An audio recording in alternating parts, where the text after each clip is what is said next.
예수님의 세례 기도라는 제목으로 하나님 말씀 같이 나누겠습니다. 사실 다음 주에 담임 목사님 휴가셔서 제가 일주일간 새벽 예배를 인도하게 되었습니다. 그래서 제가 예수님의 기도 시리즈 설교를 준비하고 있었거든요. 근데 오늘 새벽 설교 제가 하게 되어서 오늘 예수님의 기도 시리즈 1편 예수님의 세례 기도 말씀을 좀 같이 나누려고 합니다. 모든 이야기는 1편만 들으면 재미가 없죠. 다음 주에 꼭 나오셔서 예수님의 기도 시리즈 정주행하시기를 바랍니다. 예수님의 세례 기도라고 하는 것은 제가 붙인 이름인데요. 예수님께서 오늘 말씀 방금 읽었던 것처럼 세례 요한에게 세례를 받으실 때 기도했던 이 장면을 가지고 좀 함께 말씀을 나누려고 합니다. 오늘날 우리가 교회에서 세례를 많이 받죠. 세례 받을 때 다 기도하면서 세례를 받죠. 그렇다면 예수님께서 세례 받으실 때 기도했던 장면이 특별한 일일까요? 네, 특별한 일입니다. 왜냐하면 예수님께서 이 세례 받을 때 기도했다는 장면이 오늘 본문 누가복음에서만 등장하기 때문입니다. 이 예수님이 세례 받았던 이 장면 병행 본문을 좀 살펴보면은 마태복음 3장 16절 17절은 이렇게 기록하고 있습니다. 우리 함께 읽겠습니다. 예수께서 세례를 받으시고 곧 물에서 올라오실새 하늘이 열리고 하나님의 성령이 비둘기같이 내려 자기 위에 임하심을 보시더니 하늘로부터 소리가 있어 말씀하시되 이는 내 사랑하는 아들이요 내 기뻐하는 자라 하시니라. 또 마가복음도 살펴보면 1장 9절에서 11절 말씀 우리 함께 읽겠습니다. 그때 예수께서 갈릴리 나사렛으로부터 와서 요단강에서 요한에게 세례를 받으시고 곧 물에서 올라오실새 하늘이 갈라짐과 성령이 비둘기같이 자기에게 내려오심을 보시더니 하늘로부터 소리가 나기를 너는 내 사랑하는 아들이라 내가 너를 기뻐하노라 하시니라. 아멘. 이 마태복음, 마가복음을 우리가 잘 살펴보면은 예수님이 세례 받으실 때 기도했다는 내용이 기록되어 있지 않습니다. 그러나 오늘 본문은 어떻게 설명하고 있을까요? 우리 오늘 본문 누가복음 3장 21절 22절 우리 한 번 더 한 목소리로 같이 합독하시겠습니다. 백성이 다 세례를 받을새 예수도 세례를 받으시고 기도하실 때에 하늘이 열리며 성령이 비둘기 같은 형체로 그의 위에 강림하시더니 하늘로부터 소리가 나기를 너는 내 사랑하는 아들이라 내가 너를 기뻐하노라 하시니라. 아멘. 우리가 21절 방금 읽었던 본문 말씀처럼 이 누가복음에만 예수님께서 세례 받으실 때 기도했다라고 기록되어 있습니다. 마태와 마가의 기록만을 보면은 하늘이 열리고 그리고 성령이 임하고 하늘의 음성을 들었던 이 사건이 예수님의 세례와 관련해서만 일어났던 것처럼 보입니다. 그만큼 일반인들이 받는 세례에서는 일어났지 않던 일이 예수님이 세례 받을 때만 특별히 일어났다는 것만으로도 예수님이 얼마나 위대한 분인지를 우리에게 깨닫게 해줍니다. 그런데 유독 이 누가복음에서는 이 누가는 이 초자연적인 사건이 하나님으로부터 그냥 임한 것이 아니라 예수님이 기도하셨을 때 임했다라는 것을 강조하고 있습니다. 다시 말하면 이 사건은 예수님이 기도한 것에 대한 기도 응답으로 하나님께서 주신 것이다라고 누가는 말하고 싶은 거죠. 그렇다면 예수님께서 받으신 이 기도의 응답, 즉 세 가지 사건이 있었죠. 하늘이 열리고 성령이 임하고 하나님의 음성을 들었던 이 세 가지 사건에는 어떤 의미가 담겨 있는 것일까요? 첫 번째로 하늘이 열린다라는 것은 성경에서 이 새 시대의 출발을 예고하는 종말적인 사건을 의미합니다.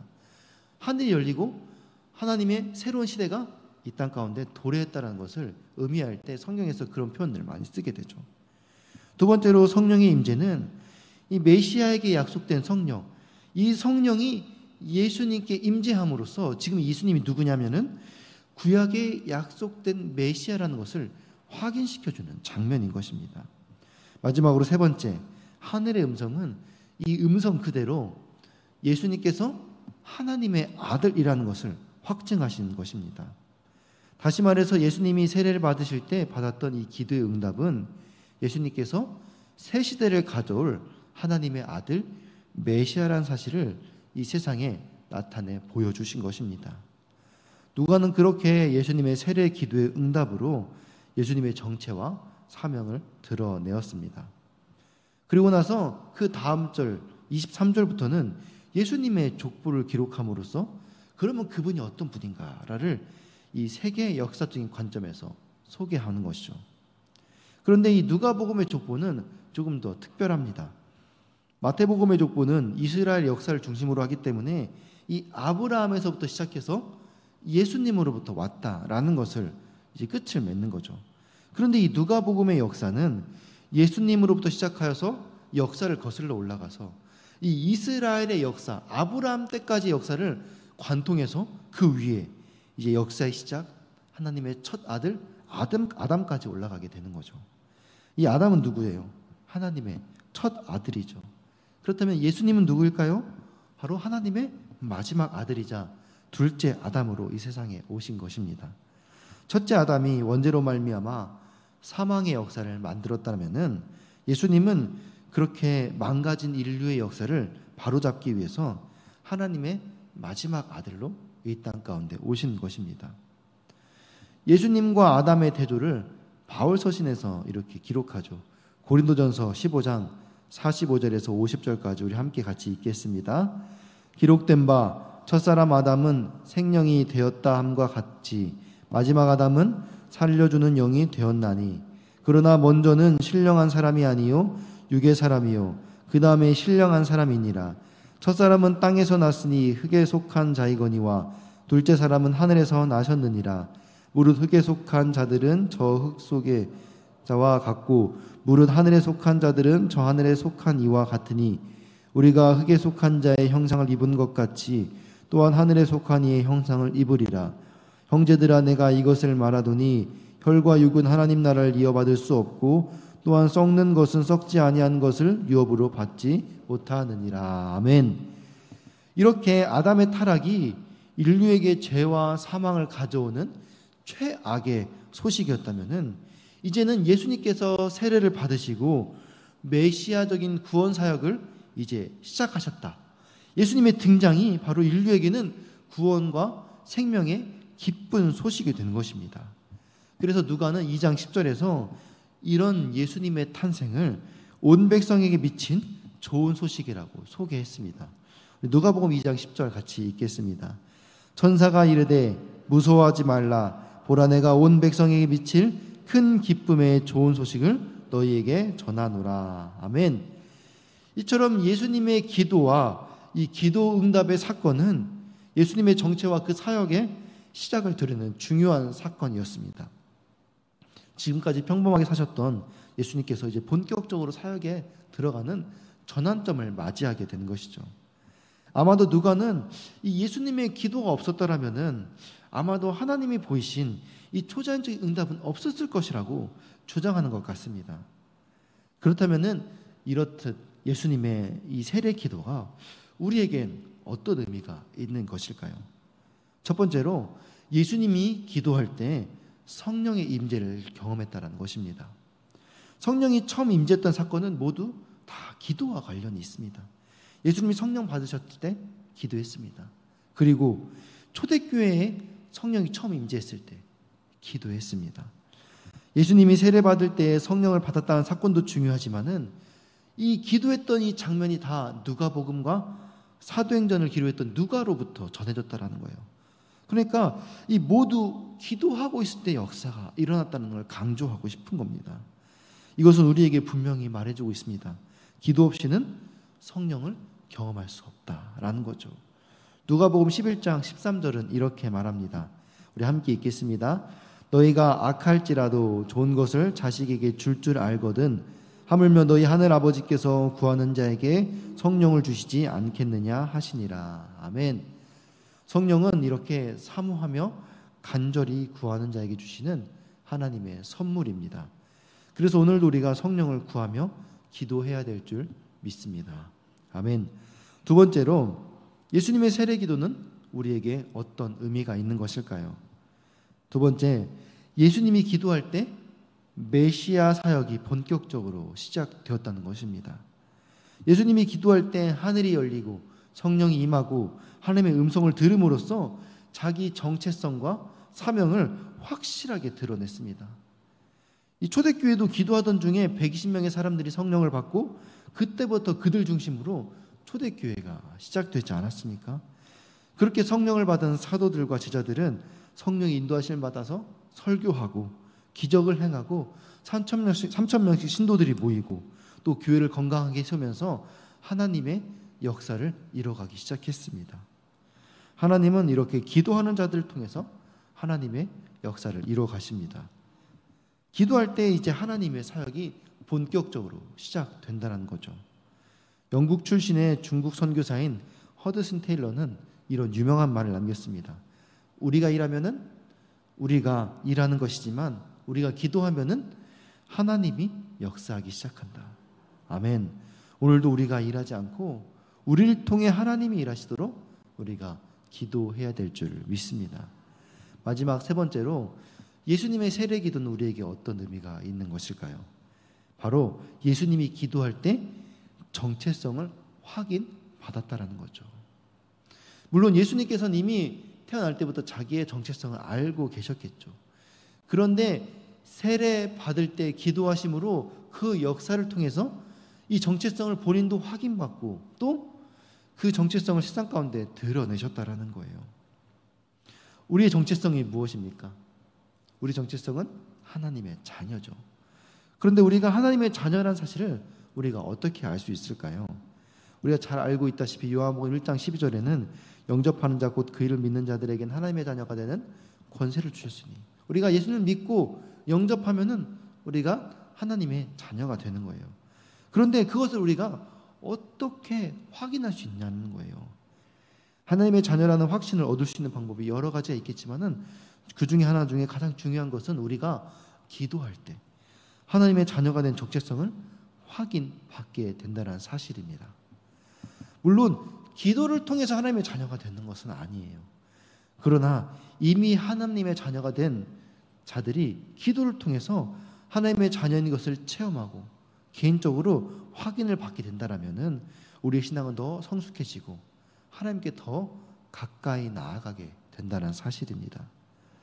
우리가 신앙생활을 하다 보면은 우리가 더 확실히 알게 되는 것은 기도 생활을 제대로 하지 않는 사람이 스스로 하나님의 자녀라고 확신하는 경우가 매우 드물다라는 거예요. 기도도 하지 않으면서 내가 하나님의 자녀야, 나는 뭐 요즘 하나님께서 나를 그렇게 사랑한다는 거 내가 느껴 기도하지 않으면서 그렇게 느끼는 사람 별로 보지 못했어요. 그런데 반면에 기도 생활을 제대로 하는 사람치고 하나님의 자녀라는 확신을 갖지 못한 사람을 별로 보지 못했어요. 로마서 8장 15절 16절 우리 함께 읽겠습니다. 너희는 다시 무서워하는 종의 영을 받지 아니하고 양자의 영을 받았으므로 우리가 아빠 아버지라고 부르짖느니라. 성령이 친히 우리의 영과 더불어 우리가 하나님의 자녀인 것을 증언하시나니. 아멘. 이 말씀이 무엇을 의미합니까? 우리가 기도할 때 하나님을 거리낌 없이 아빠 아버지라고 부른다는 거예요. 왜냐하면 우리가 이제는 종이 아니라 양자의 영, 우리가 하나님의 아들 자녀가 되었기 때문에 우리가 하나님을 마음껏 아빠 아버지라고 부를 수 있다는 거예요. 근데 그것을 누가 증언하셔요? 성령님이. 그러니까 우리가 기도할 때 성령님과 교제하면서 성령님의 음성에 민감히 반응하면서 하나님과의 사귐이 깊어지기 때문에 우리가 당연히 하나님의 자녀라는 것을 깨닫게 된다는 거예요. 우리가 기도할 때 하나님께서 우리에게 이렇게 말씀해 주시는 거죠. 마음 가운데 너는 나의 사랑하는 자녀라. 이런 하나님의 음성의 확신을 받게 되면은 우리의 정체성이 날이 갈수록 더 분명해진다라는 겁니다. 그때마다 우리가 하나님의 자녀라는 확신이 들게 되면은 내가 하나님 자녀답게 살아야겠구나라는 결단을 스스로 하게 되는 거죠. 곧 하나님의 자녀라는 정체성은 우리의 사명이 되는 것입니다. 하나님께 사랑하고 기뻐하는 자녀는 하나님 아버지가 기뻐하는 방향으로 살아야 되는 것이 마땅한 거죠. 예수님에게 하나님이 기뻐하는 아들의 정체성은 아버지가 정해주신 고난의 삶을 살아가는 것이었습니다. 하나님의 아들이기 때문에 고난이 면제된, 고생할 필요가 없는, 아무렇게나 살아도 되는 그런 아들이 아니라 아버지가 정해주신 고난의 길을 가야 됐던 것, 그것이 바로 예수님의 정체성이었고 예수님의 삶이었습니다. 오늘날 우리는 정체성 상실의 시대를 살고 있는 것 같습니다. 이 정체성 상실이라는 것은 우리가 누구인지 모르기 때문에 그것이 곧 삶의 상실이고 자기 사명의 상실로 이어지는 것입니다. 내가 누구인지 모르니 어떻게 살아야 할지 모르고 어디로 가야 할지 몰라서 세상의 어둠 속에서 방황하는 것이지요. 그러다 보니까 어떤 이들은 요가, 명상, 체면, 마인드 컨트롤 이런 거짓된 방법으로 스스로 정체성을 확인하면서 세상 속에 휩쓸려 가는 것입니다. 그러나 참된 그리스도인은 예수님이 기도할 때 성령에 사로잡혀서 메시아로서의 정체성과 사명을 확인받으셨던 것처럼 기도를 통해서 우리의 정체성과 사명을 확인해야 될 줄을 믿습니다. 우리 스스로 하나님 앞에서 자기 정체성을 확인받을 때 우리 사명과 가치의 문제, 삶의 모든 문제들이 해결받게 될 줄 믿습니다. 예수님이 살아계셨을 때 제자들은 기도하지 않았어요. 그래서 그들은 자기의 사명을 발견하지 못했었죠. 그러나 예수님이 승천하신 후 기도하고 성령을 받았을 때 그들은 자기의 정체성과 사명을 발견하고 하나님을 위해서 전심전력으로 나아갔습니다. 기도는 쉬우면서도 가장 어려운 것입니다. 그래서 기도는 전쟁이고 또 평생의 싸움인 거죠. 그러나 기도로 승리한 이 신앙의 인물들을 살펴보면은 이 기도할 수 있다라는 것이, 그러므로 하나님의 정체성, 우리가 하나님의 자녀라는 정체성을 확인받을 수 있다라는 것이 하나님께서 주신 복이고 가장 큰 기쁨과 영감임을 모르는 자가 없었습니다. 그래서 우리도 오늘 하루 기도를 통해서 정체성과 사명을 회복하여 하나님의 자녀로서 아름답고 의미 있는 삶을 살아내는 귀하고 복된 성도님들 되시기를 주님의 이름으로 축원합니다. 우리 이 시간 같이 기도할 때, 이 시간 기도할 때 성령을 부어 주시옵소서. 성령으로 하나님 자녀됨을 깨닫게 하여 주시옵소서. 그래서 오늘도 하나님 자녀답게 아름답고 의미 있는 삶을 살아갈 수 있도록 성령님 인도하여 주시옵소서. 우리 시간 사랑하는 주님의 이름 부르짖고 함께 기도하며 나아가겠습니다. 주여!